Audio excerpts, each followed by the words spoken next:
Créer une entreprise est d'une manière ou d'une autre à répondre aux différentes préoccupations, aussi aux besoins sociétals, surtout pour notre pays où le taux de jeunes est estimé à 60%, raison pour laquelle il est très important de toujours entreprendre. On en parle aujourd'hui dans Model and Star Story avec un pionnier de la mode, une personne qui s'est lancée beaucoup plus dans une création des mannequins, des top modèles, qui a d'ailleurs encadré. Il est là pour nous répondre sur ces plateaux des leadership en main télévision, chers téléspectateurs. Nous parlons aujourd'hui de l'agence de mannequins à réseau des dépravations de mœurs ou une entreprise gagne-pain. Voilà, il est là sur les plateaux, notre invité à qui je dis bonjour, bienvenue. Bonjour Grady. Vous vous sentez très confortable, j'espère. Très bien. Ok, si vous pouvez vous expliquer à ces grands publics qui vous regardent en ce moment, qui êtes-vous? Je suis Amigo Star, un mannequin avant tout, et puis un producteur, un réalisateur aussi, et puis un agent casting. Un agent casting. Voilà. Mannequin, vous avez dit? Oui. C'est là vous a pris combien de temps pour l'être? Ça m'a pris 5 ans, mais je continue toujours à exercer. Voilà. Donc sur la passerelle, vous pouvez très bien défiler. Si. Participez-vous aussi dans des castings comme d'autres mannequins ou bien vous êtes toujours contacté pour le faire? Non, je ne peux pas participer au casting parce mais plutôt contacté. Oui, contacté et je balance si c'est possible et si ça va aller avec moi. Voilà. Vous faites vous-même mannequin, alors vos mannequins que vous avez eu à engager dans votre agence? Je fais mannequin. Pas une sorte de frein? Non, je fais mannequin, pas podium. Voilà. Peut-être publicitaire et puis podium si par curiosité, voilà. Par demande des publics, par demande d'un sponsor, par demande d'un créateur, voilà. Alors, vous avez créé Asma, d'ailleurs, depuis 2017, que vous avez lancé le tout premier casting pour avoir des mannequins chez vous.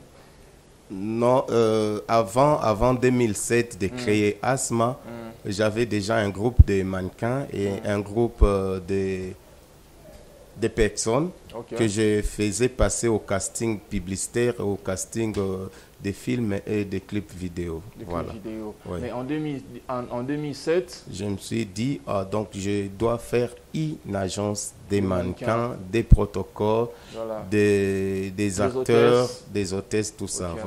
Voilà. Et en 2009, maintenant, il y a eu des activités dans l'agence. Oui. En 2009, j'ai fait un casting de Miss avec, je crois, c'était une entreprise brassicole, voilà, de la place.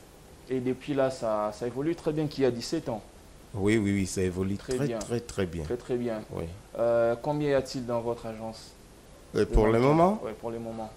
J'ai une cinquantaine de mannequins. Voilà. Ok. Alors, Amigo, pour la toute première question, déjà, nous parlons de cette problématique qui se laisse dire à tous les Quinois, d'ailleurs en RDC, les agences de mannequins ici, réseau des dépravations de mœurs. Dans la dépravation, on peut trouver toutes sortes des mauvaises choses qui se passent ici en RDC dans des agences ou entreprises gagne-pain.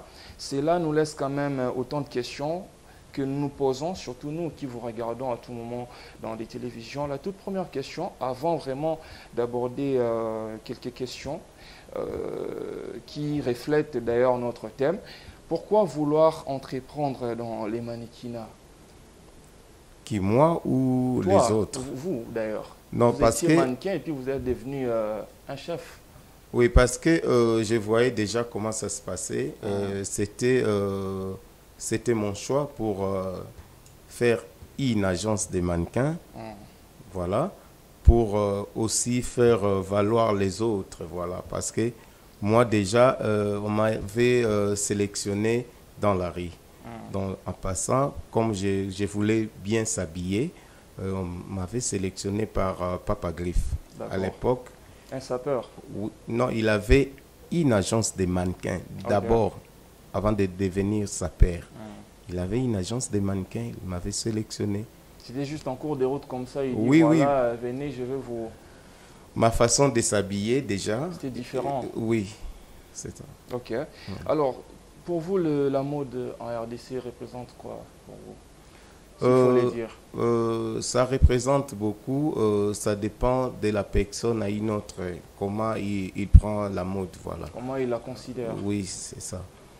Parce que la mode, c'est une façon de bien être et bien s'habiller. D'accord. Voilà. Donc, ça représente beaucoup. Ça représente beaucoup pour vous. Oui. Sur une échelle d'ailleurs de combien, sur 10 d'ailleurs, donneriez-vous pour ces métiers? Pour l'évaluation, pour... Genre l'évaluation. Je donne 5. Je 5. donne 5, oui. Pourquoi 5? C'est pas petit comme ça? C'est pas du tout petit, mais la mode n'évolue pas vraiment comme nous voudrons. D'accord. Voilà, il y a des petites choses, beaucoup de petites choses à arranger pour faire l'évolution de la mode. Raison pour laquelle on a beaucoup de travail à faire. Beaucoup de travail. Oui. Jusqu'aujourd'hui, pendant 17 ans que vous avez eu à faire déjà dans cette industrie, dans ces métiers, toujours 5.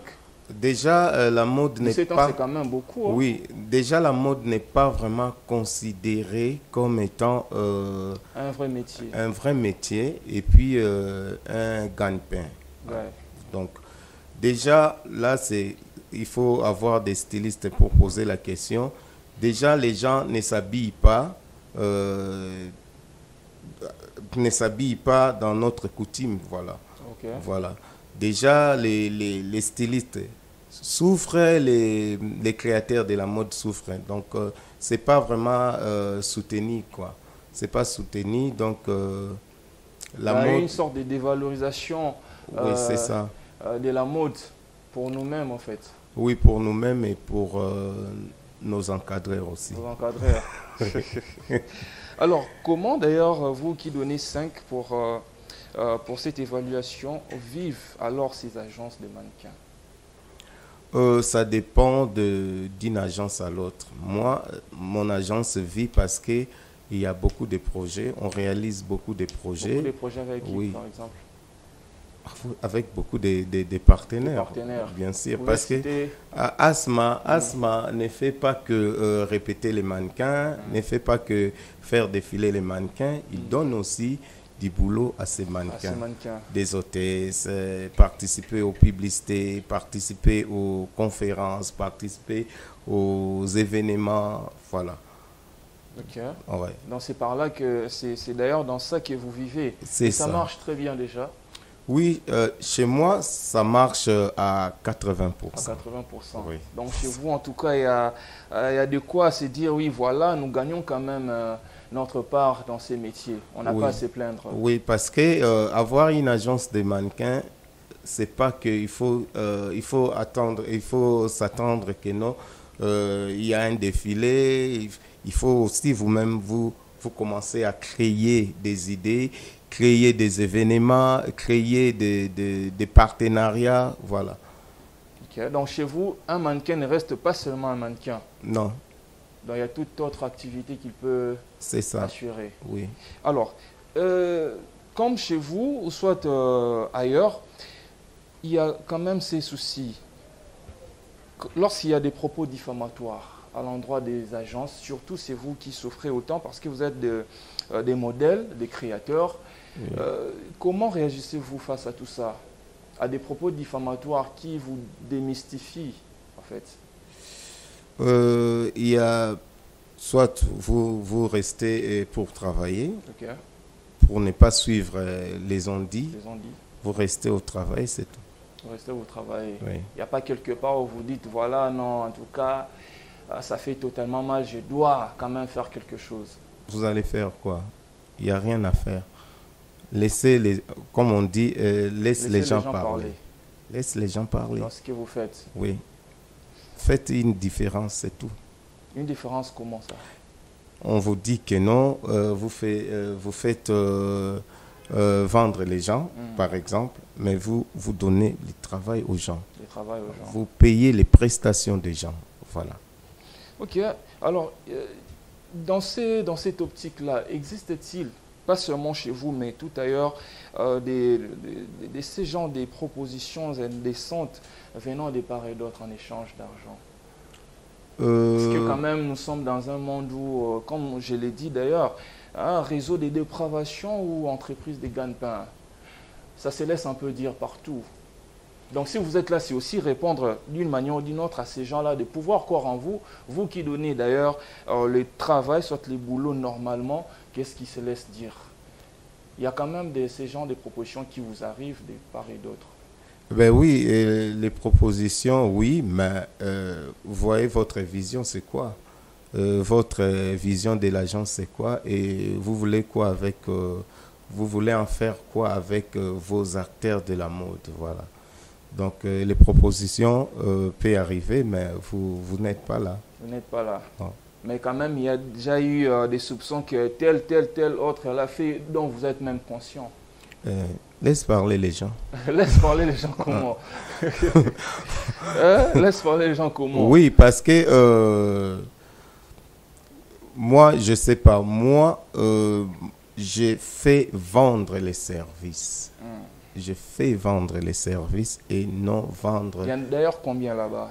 Il y a le mannequinat, il y a les hôtesses. Il y a les mannequinats, il y a l'hôtesse, il y a des prestations pour des manifestations. Okay. Il y a le mannequin clip, cinéma, voilà, publicitaire, tout ça. Ok. Donc il n'y a pas à s'inquiéter. Non. Alors, quelle éthique, soit l'idéal qu'un mannequin doit avoir pour pouvoir échapper à tout ça?